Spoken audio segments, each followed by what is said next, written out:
ਬੜੀ ਸ਼ਕੂਰ ਆਮਦ ਦਿਲ ਦੇ ਵਿੱਚ ਆਂਦੀ ਪਈ ਆ ਕਿਸਾਨਾਂ ਨੇ ਇਹਨਾਂ ਖਰਚੇ ਕੀਤੇ ਨੇ ਤੇ ਅੱਜ ਉਹਨਾਂ ਹੱਥਾਂ ਨਾਲ ਵਾਹਦੇ ਪਏ ਨੇ।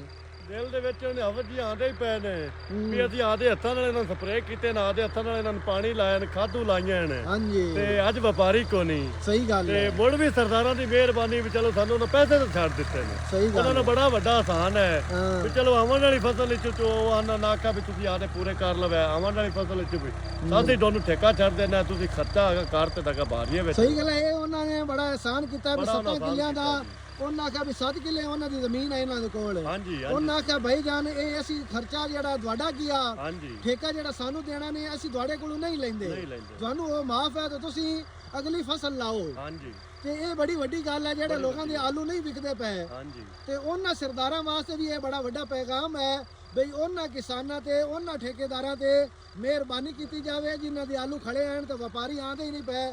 ਉਹਨਾਂ ਨੂੰ ਮਜਬੂਰੀ ਇਹ ਬਣੀ ਖੜੀ ਹੈ ਬਈ ਨਾ ਉਹਨਾਂ ਨੂੰ ਡੀਜ਼ਲ ਲੱਭਦਾ ਪਿਆ ਹੈ ਨਾ ਉਹਨਾਂ ਨੂੰ ਲੇਬਰ ਲੱਭਦੀ ਪਈ ਹੈ ਨਾ ਉਹ ਵਿਚਾਰੇ ਪੱਟ ਤੇ ਧੜ ਲਾ ਸਕਦੇ ਹਨ। ਕਿਸਾਨ ਉਸ ਕਿਸਾਨ ਤੇ ਅਗਰ ਸਰਦਾਰ ਮਿਹਰਬਾਨੀ ਨਹੀਂ ਕਰਦਾ ਤਾਂ ਉਹ ਬਹੁਤ ਜ਼ਿਆਦਾ ਨੁਕਸਾਨ ਦੇ ਵਿੱਚ ਜਾਵੇਗਾ। ਇਵੇਂ ਗੱਲ ਹੀ ਹੈ ਨਾ। ਤੇ ਉਹਨਾਂ ਸਰਦਾਰਾਂ ਨੂੰ ਕੀ ਪੈਗਾਮ ਹੈ ਵੀ ਠੇਕੇਦਾਰਾਂ ਨਾਲ ਰਿਲੀਫ ਕਰਨਾ ਚਾਹੀਦਾ ਹੈ ਕਿ ਨਹੀਂ ਕਰਨਾ ਚਾਹੀਦਾ? ਬਿਲਕੁਲ ਜੀ ਕਰਨਾ ਚਾਹੀਦਾ ਵੀ ਠੇਕੇਦਾਰ ਜਿਹੜਾ ਨਾ ਠੇਕੇਦਾਰ ਬਹੁਤ ਮਜਬੂਰ ਹੈ। ਠੇਕੇਦਾਰ ਦਾ ਕਿਸੇ ਕੋਲ ਸਾਰੀ ਪੂੰਜੀ ਲਾਈ ਬੈਠੇ ਹਾਲਵਾ ਉੱਤੇ ਪਹਿਲੀ ਵਾਰ ਵਾਸਤੇ ਕਿਸੇ ਕੋਲ ਰੁਪਈਆ ਨਹੀਂ ਹੈ। ਪਹਿਲੀ ਵਾਰ ਕੇ ਅੱਗੇ ਆਪਦੀ ਜਿਹੜਾ ਵੀ ਅਗਲੀ ਨਵੀਂ ਫਸਲ ਬੀਜ ਸਕਣ। ਉਹਨਾਂ ਸਰਦਾਰਾਂ ਵਾਸਤੇ ਜਨਾਬ ਸਾਡਾ ਪੈਗਾਮ ਇਹ ਹੈ ਵੀ ਇਹ ਵੇਖ ਲਓ ਰਾਤ ਦਾ ਟਾਈਮ ਹੈ ਤੇ ਲੋਕ ਜਨਾਬ ਆਲੂਆਂ ਦੀ ਫਸਲ ਵਾਹਦੇ ਪਏ ਤੇ ਮਕਈ ਦੀ ਤਿਆਰੀ ਕਰਦੇ ਪਏ ਨੇ ਤੇ ਉਹ ਸਰਦਾਰ ਜਨਾਬ ਆਦੇ ਘਰਾਂ ਦੇ ਵਿੱਚ ਆਰਾਮ ਸਕੂਨ ਨਾਲ ਸੁੱਤੇ ਪਏ ਨੇ।